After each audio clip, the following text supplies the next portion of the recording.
I wasn't born a black man, nor did I live as a black woman. I was born a girl named Diamond, who transitioned into a black man named SirDiamond. But that journey required more than testosterone and top surgery. It required me to survive something I couldn't even see coming.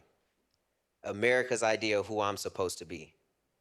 At 18 years old, fresh out of high school, I began my transition.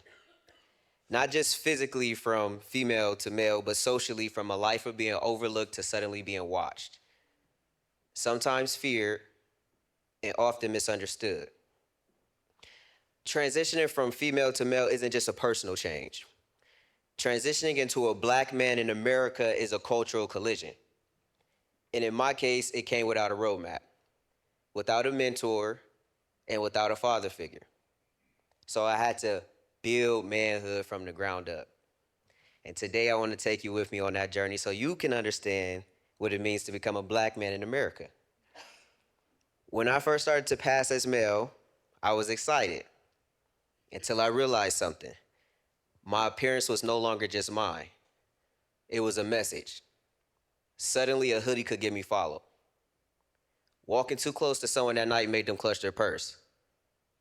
Police no longer offer help, they offer questions.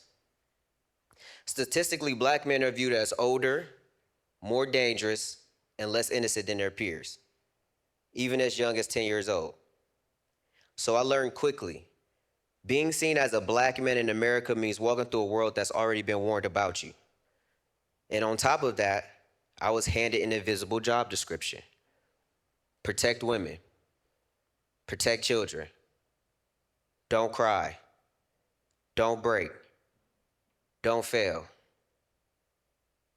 But who protects the protector? What does it mean to take on those roles when you were never protected in the first place? I started noticing something else. My opinion started to carry more weight. People interrupted me less. Doors, literal and figurative, began to open. I was experiencing male privilege. But not the kind that erases race. Because while I was gaining access in some spaces, I was still black. And the weight of that never left. Privilege and profiling, simultaneous, it's a strange thing to hold. What shocked me the most was how different life felt just by being seen as male. It was like I had stepped behind the curtains and saw how the show really worked. I also felt the divide. Some black men embraced me, while others questioned if I belonged. And I get it. Black masculinity is constantly under attack. It builds walls to protect itself. But as a trans man, I had to climb those walls and still find room for my truth. I didn't grow up with a dad. So when I became a man, I didn't inherit a legacy. I had to invent one. So I pieced together manhood from rap lyrics, YouTube videos. That's how I learned how to put my bow tie on for the first time.